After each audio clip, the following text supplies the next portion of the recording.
Assalamualaikum warahmatullahi wabarakatuh. Kami dari kelompok 5 Program Studi Informatika Fakultas Teknik dan Ilmu Komputer Universitas Indraprastha PGRI ingin mempresentasikan sebuah materi yang berjudul Rancangan Tampilan 2. Video ini kami buat guna memenuhi tugas mata kuliah Interaksi Manusia dan Komputer. Perkenalkan, nama saya Mia Sumiati. Saya akan memaparkan sebuah materi, prinsip dan petunjuk perancangan. Antar muka pengguna secara alamiah terbagi menjadi 4 komponen.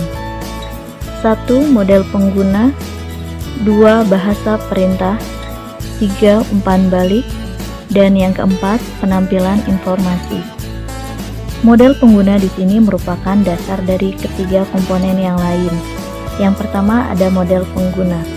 Model pengguna merupakan model konseptual yang diinginkan oleh pengguna dalam memanipulasi informasi dan proses yang diaplikasikan pada informasi tersebut. Setelah pengguna mengetahui dan memahami model yang ia inginkan, dia memerlukan piranti untuk memanipulasi model itu.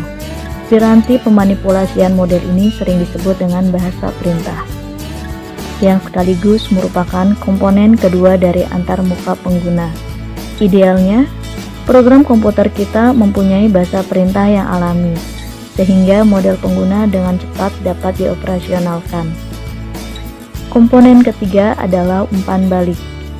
Umpan balik di sini diartikan sebagai kemampuan sebuah program yang membantu pengguna untuk mengoperasikan program itu sendiri. Umpan balik itu dapat berbentuk pesan-pesan penjelasan, pesan penerimaan perintah, indikasi adanya objek terpilih, dan penampilan karakter yang diketikkan lewat papan ketik.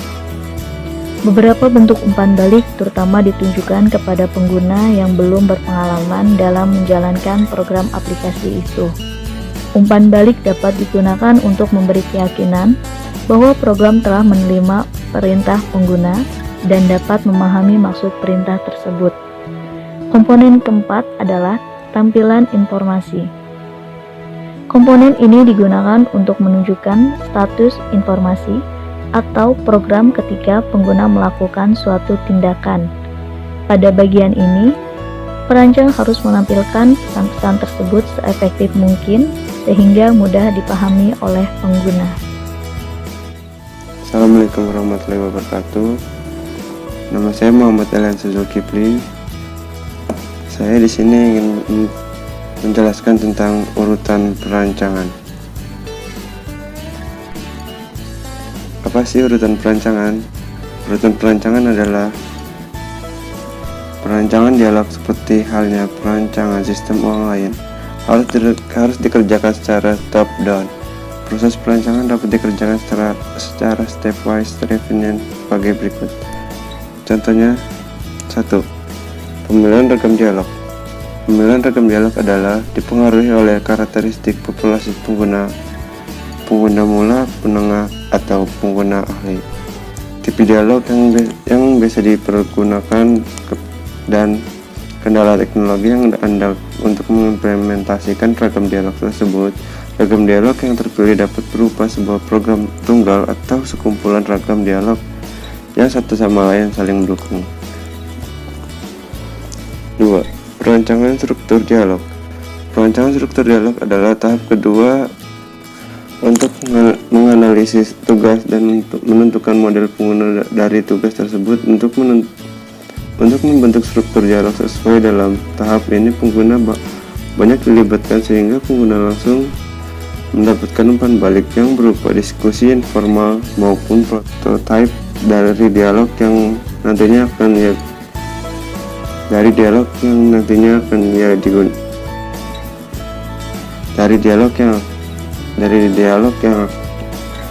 digunakan. 3.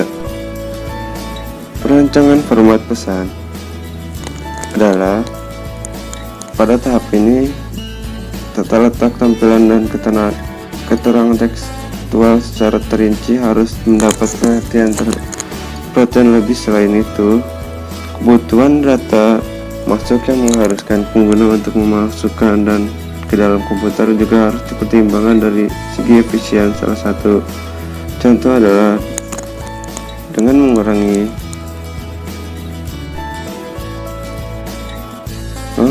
pengetikan yang tidak perlu dengan cara mengefektifkan pengguna tombol. 4. Perancangan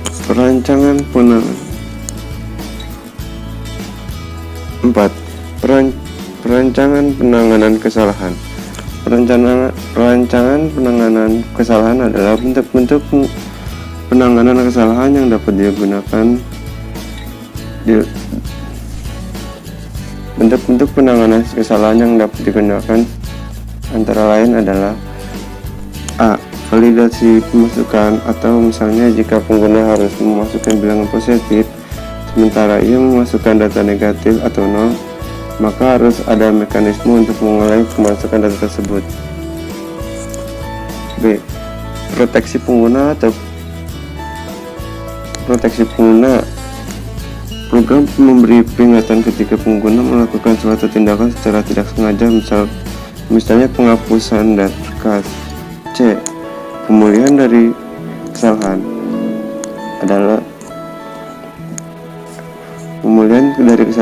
tersedia mekanisme untuk membatalkan tindakan yang baru saja dilakukan. D. Penampilan pesan salah satu tempat dan sesuai dengan kesalahan yang terjadi pada waktu itu.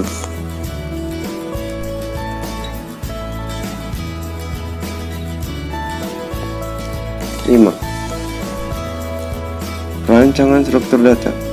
Perancangan struktur data adalah struktur data yang diperlakukan untuk mengimplementasikan dialog berbasis grafis jauh lebih rumit dibandingkan dengan struktur data yang diperlukan pada dialog berbasis tekstual.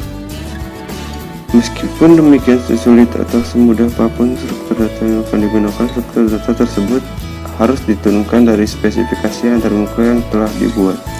Hal ini perlu ditekankan agar keinginan pengguna dan model sistem yang telah dirancang saling mempunyai kecocokan satu sama lain. Nama saya Septian Mutiara Jati. Saya akan melanjutkan penjelasan dari teman saya. Saya akan menjelaskan tentang perancangan tampilan berbasis grafis. Tampilan berbasis grafis adalah dengan antarmuka berbasis grafis.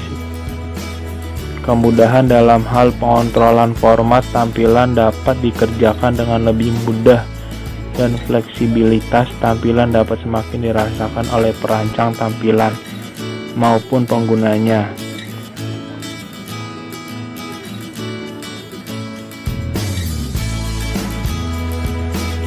Ada 5 faktor yang perlu diperhatikan pada saat kita merancang antarmuka berbasis grafis. 1. Ilusi pada objek-objek yang dapat dimanipulasi, yaitu perancangan antarmuka berbasis grafis yang efektif harus melibatkan 3 komponen. Pertama, gunakan kumpulan objek yang disesuaikan dengan aplikasi yang akan dibuat. Jika objek-objek itu belum ada, kita dapat mengembangkannya sendiri.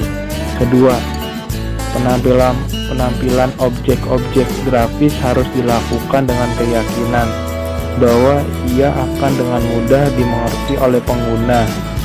Ketiga, gunakan mekanisme yang konsisten untuk memanipulasi objek yang akan muncul di layar.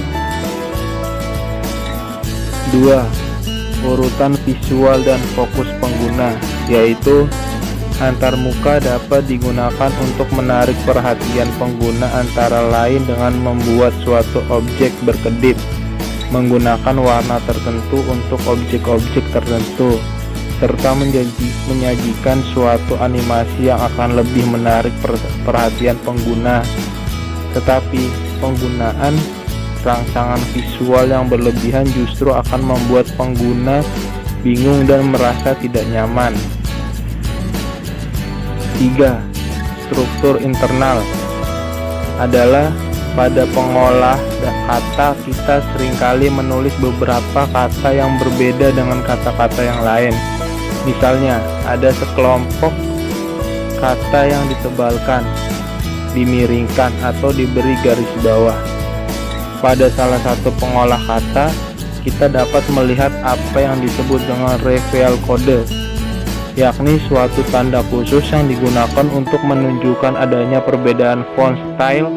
Reveal code ini tidak akan dicetak, tapi digunakan untuk menentukan kepada pengguna antara lain tentang font style yang digunakan, batas kiri dan batas kanan dari halaman teks, serta informasi yang lain.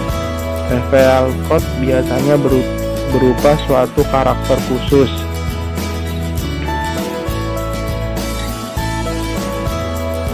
4. Kosakata grafis yang konsisten dan sesuai adalah penggunaan simbol-simbol objek atau ikon. Memang tidak ada standarnya dan biasanya disesuaikan dengan kreativitas perancangnya. 5. Kesesuaian dengan media adalah karakteristik khusus dari layar tampilan yang digunakan akan mempunyai pengaruh yang besar terhadap keindahan wajah antarmuka yang akan ditampilkan pada layar tampilan yang masih berbasis pada karakter, misalnya CGA. Pemunculan gambar tidak akan secantik apabila kita menggunakan layar tampilan yang sering disebut dengan bitmap atau raster display. Dengan semakin canggihnya teknologi layar tampilan pada saat ini, kreativitas perancang tampilanlah yang saat ini lebih dituntut untuk memenuhi permintaan pengguna akan aspek kenyamanan dan keramahan antarmuka. Saya Aldo Wahyudi akan mempresentasikan tentang perancangan tampilan berbasis teks. Ada 6 faktor yang harus dipertimbangkan agar diperoleh tata letak tampilan yang berkualitas tinggi, antara lain 1. Urutan penyajian. Urutan penyajian harus disesuaikan dengan model pengguna yang telah disusun, biasanya berdasarkan kesepakatan dengan calon pengguna tentang urutan tampilan yang akan digunakan. 2. Kelonggaran atau spaciousness. Penyusunan tata letak yang tidak mengindahkan estetika akan mempersulit pengguna dalam pencarian suatu teks. 3. Pengelompokan. Data yang berkaitan sebaiknya dikelompokkan. 4. Relevansi. Tampilan hanya pesan-pesan yang relevan sesuai topik. 5. Konsistensi. Perancangan harus konsisten dalam menggunakan ruang tampilan yang tersedia. 6. Kesederhanaan. Cari cara yang paling mudah untuk menyajikan informasi yang dapat dipahami dengan cepat oleh pengguna. Saya Panji Cipta Ramadan akan melanjutkan materi yang telah disampaikan oleh Aldo Wahyudi. Selama proses merancang tampilan, perancang seharusnya membuat dokumentasi akan bentuk-bentuk tampilan yang akan diimplementasikan. Perancang dapat menggunakan peranti bantu sederhana. Peranti bantu sederhana ini dapat digunakan untuk mendokumentasikan wajah antarmuka yang diinginkan. Peranti bantu ini dijelaskan berbentuk lembaran kertas. Lembar kertas yang dimaksud ini diberi nama dengan LKT.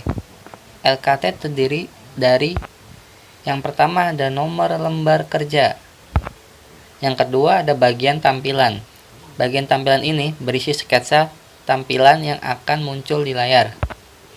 Yang ketiga ada bagian navigasi. Bagian ini menjelaskan kapan tampilan akan muncul. Dan yang terakhir ada bagian keterangan. Bagian keterangan ini menjelaskan singkat tentang atribut tampilan. Dan di samping ini ada contoh gambar salah satu peranti bantu sederhana. Terima kasih para pendengar yang telah mendengarkan materi yang dijelaskan oleh kelompok 5 tentang perancangan 2. Sekian dan terima kasih. Kurang lebihnya mohon maaf apabila salah kata. Wassalamualaikum warahmatullahi wabarakatuh.